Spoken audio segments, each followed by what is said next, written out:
In the ever-shifting world of the young and the restless, alliances are fragile, secrets are currency, and loyalty is always tested. But Genoa City has never witnessed a shockwave quite like the one unleashed when Nikki Newman, elegant and composed as ever on the surface, decides she can no longer carry the weight of the truth alone and drops 3 bombshell secrets that send tremors through every powerful family in town, ultimately forcing longtime enemies Jack Abbott and Victor Newman into an uneasy but explosive alliance to take down Kane Ashby once and for all. It begins at the Newman ranch, where Nikki stands by the fireplace, a crystal glass trembling slightly in her hand as Victor watches her carefully, sensing something deeper than her usual concern about business politics, and when she tells him that Kane has been orchestrating a calculated manipulation campaign behind the scenes, targeting not just Chancellor Winters but also secretly acquiring shares through shell corporations tied to offshore accounts, Victor's eyes darken with that familiar storm of fury, yet even he is unprepared for the second bombshell.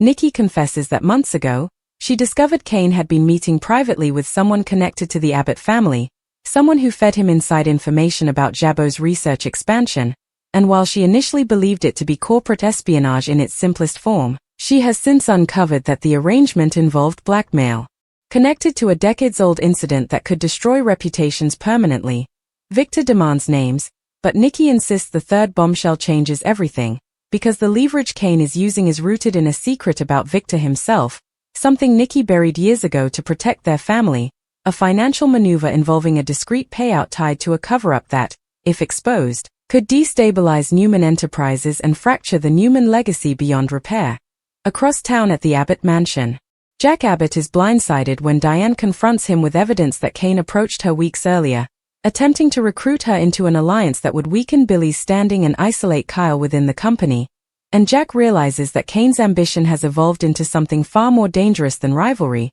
It is conquest, a chess game played with personal vendettas rather than profit margins, and when Victor unexpectedly arrives at the Abbott door requesting a private conversation, the tension in the room is thick enough to suffocate, yet the two titans, who have spent decades undermining each other, quickly recognize a common enemy when Victor reveals that Nikki's information confirms Kane's endgame is not merely corporate dominance but personal annihilation, systematically dismantling both Newman and Abbott empires by exploiting family fractures. Kane, meanwhile, moves through Genoa City with calculated confidence, believing his plans remain invisible, sharing carefully worded assurances with Lily that his expansion strategies will restore power and control to their orbit. But Lily begins to sense inconsistencies when she learns that Devon has traced suspicious financial patterns leading back to a company registered under a false identity linked to one of Kane's former associates in Australia.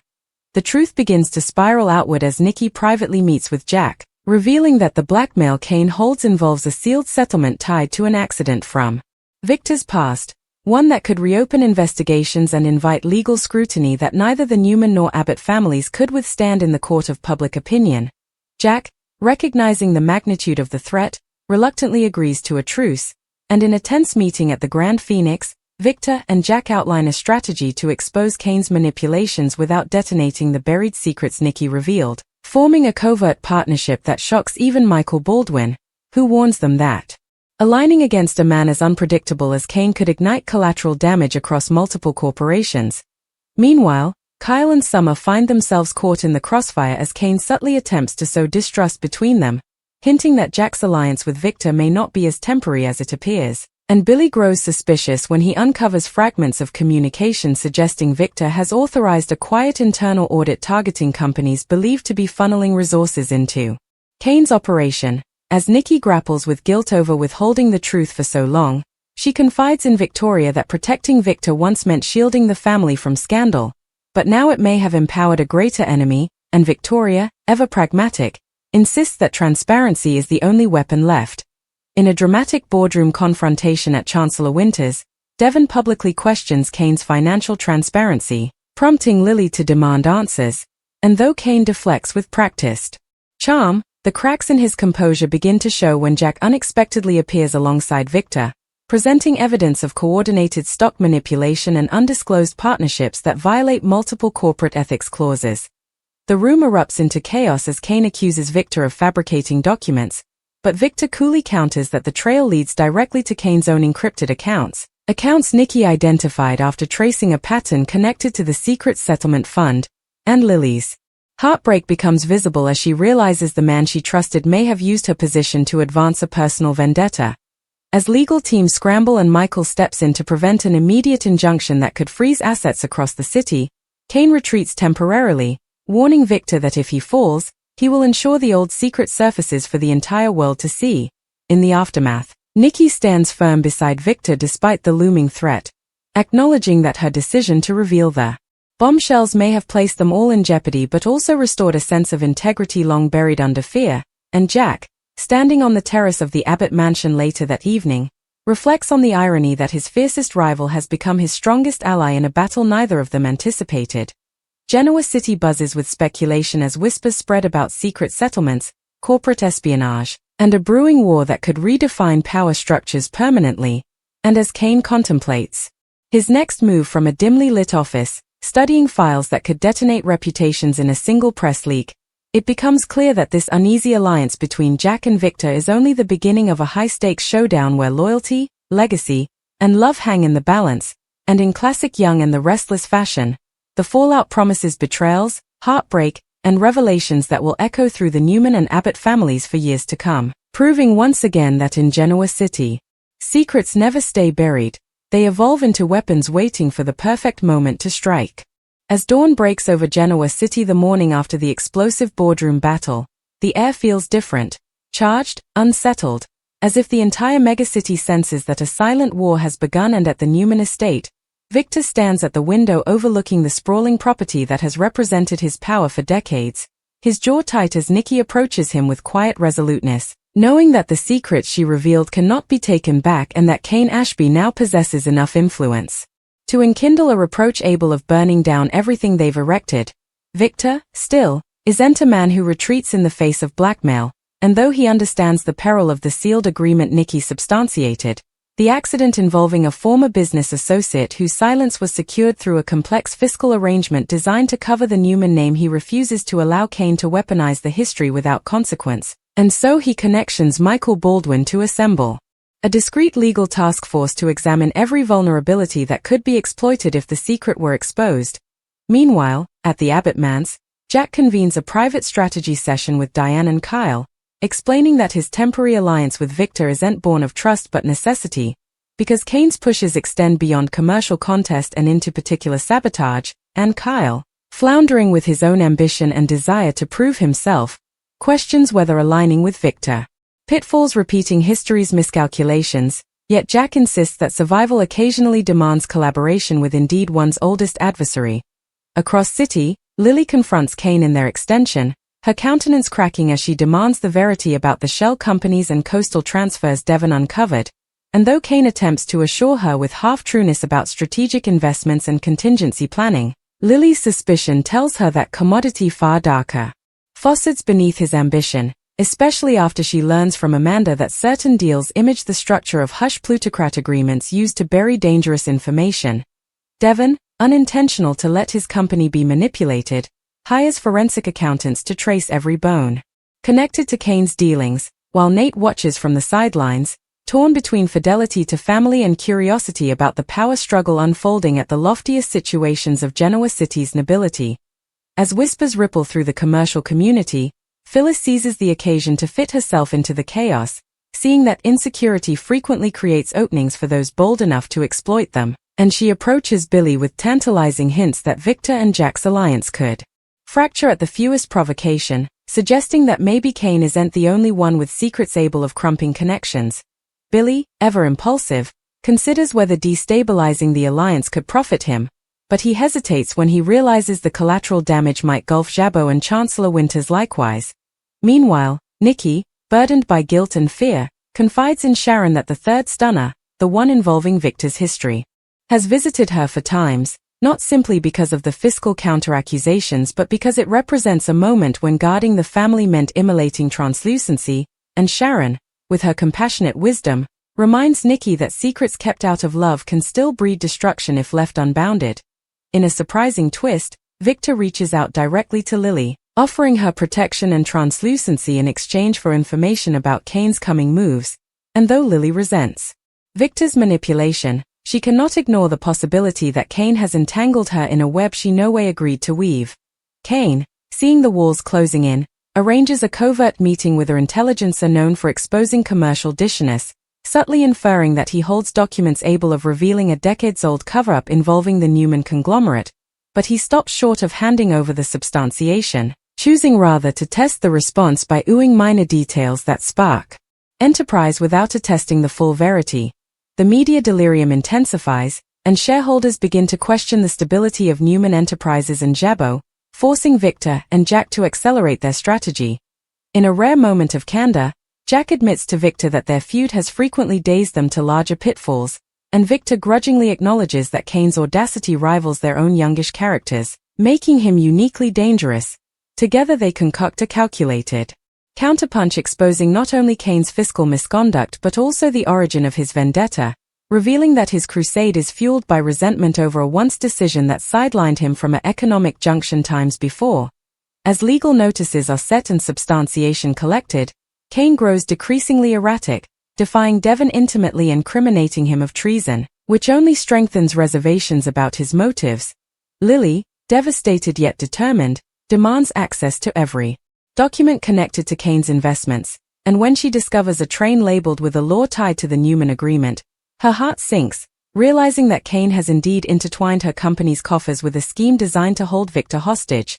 In an emotionally charged scene at the Newman estate, Nikki confronts Kane directly when he arrives unannounced, advising him that playing with secrets forged in pain and protection won't end the way he imagines, and Kane coldly replies that power belongs to those willing to expose the verity anyhow of the cost. Victor weighs in, his presence commanding and unyielding, and tells Kane that if he releases the documents, he'll spark a chain response that exposes Kane's own manipulations, including falsified compliance reports and bribery of minor officers to expedite non-supervisory blessings, a disclosure that visibly unsettles Kane. The standoff escalates when Michael files an instruction precluding the publication of sensitive accoutrements pending disquisition, buying Victor and Jack precious time to consolidate their dissent. At Jabot, Kyle and Summer navigate the turbulence by presenting a united front to workers, assuring them that leadership remains strong despite rumors, yet intimately Kyle worries that his father's alliance with Victor could blemish the Abbott heritage.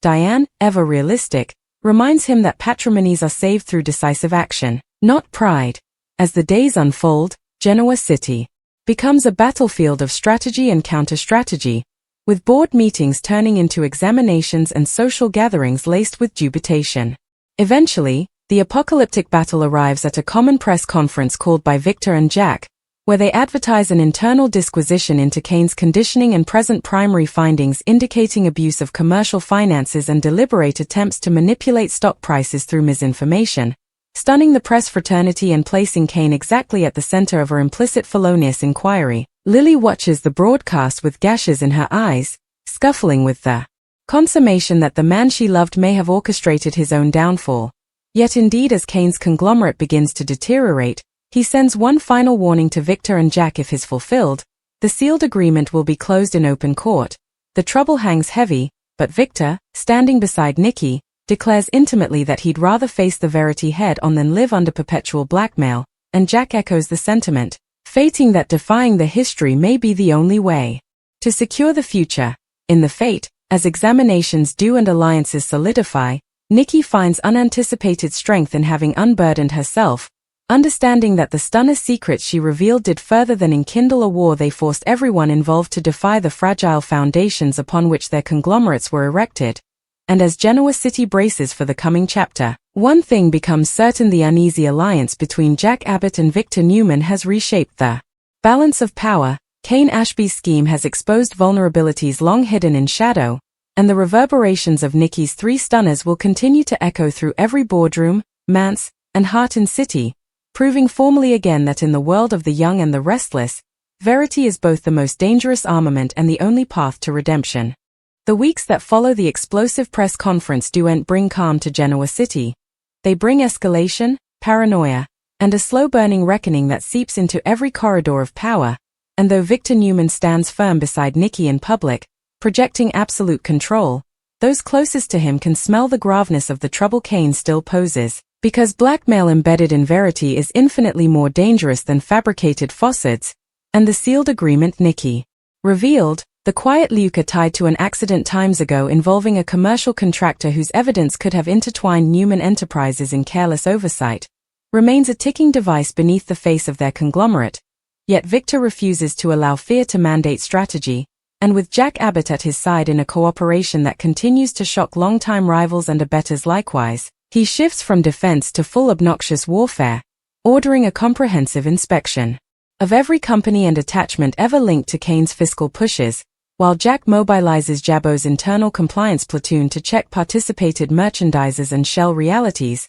determined to expose the structural shell of Kane's network piece by piece. Meanwhile, Kane, decreasingly insulated yet far from defeated, retreats into a calculated silence that unnerves Lily more than any outburst could, and in the extension that formerly represented ambition and cooperation, pressure thickens as Lily demands to know whether he truly intended to weaponize a history tragedy for influence, and though Kane insists he no way meant for it to helical into destruction, his incapability to deny preparing the documents for implicit release shatters the fragile trust between them.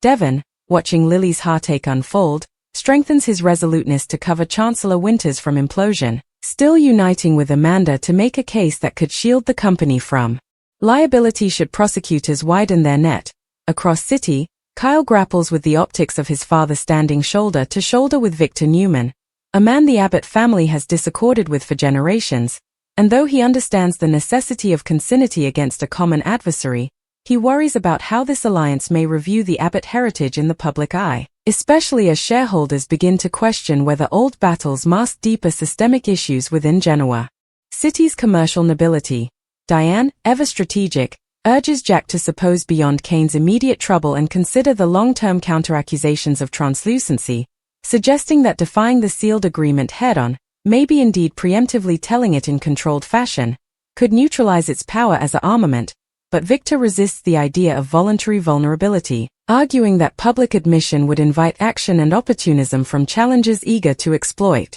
weakness. Nikki, caught between her hubby's pride and her own heart, confides in Victoria that the true burden of the third stunner isn't fiscal but moral, because shielding Victor from reproach meant silencing voices that merited acknowledgement, and Victoria, hardened by times of navigating her father's conglomerate, advises her mama that strength occasionally lies in reconsidering heritage rather than adhering to its myth. As examinations consolidate, Michael Baldwin uncovers substantiation that Kane channeled finances through a humanitarian foundation as cover for discreet payments to interposers who secured sensitive information about the old agreement, a disclosure that complicates matters further by intertwining charity with deception, and when this information is still presented to Jack and Victor, they fate the occasion to undermine Kane's credibility without incontinently crumping the core secret. At a tense board meeting at Chancellor Winters, Lily intimately distances herself from Kane's fiscal opinions, publicizing an independent compliance review that signals both heartache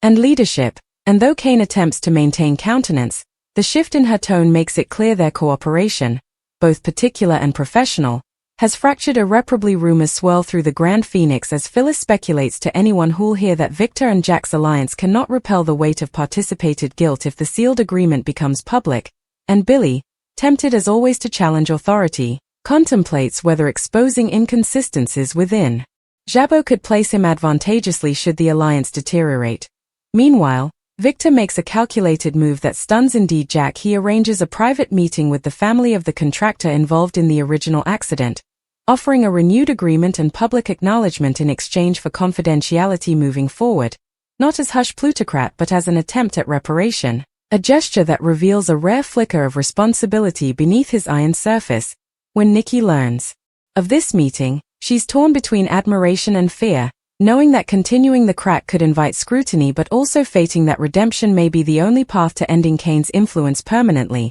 Kane, seeing his grip decaying, contemplates releasing a partial leak, enough to damage but not destroy, yet hesitates when he realizes that Victor's outreach to the contractor's family may neutralize the narrative he intended to control. Lily confronts him one final time, her voice steady despite the desolation in her eyes, telling him that ambition fueled by revenge is indistinguishable from tone sabotage, and though Kane argues that he sought justice against men who sewed up power, She counters that justice pursued through manipulation forfeits moral ground, as prosecutors begin informal inquiries into stock irregularities tied to Kane's shell companies. Devon and Amanda work lifelessly to ensure Chancellor Winters is isolated from felonious exposure, while Nate questions whether fidelity to Kane ever dazed him to advising signs. At Jabot, Jack and Kyle apply stricter governance protocols, signaling to the request that responsibility has come their new standard, and this shift in tone gradationally restores shareholder confidence, undermining Kane's strategy of destabilization. The apocalyptic turning point arrives when Victor and Jack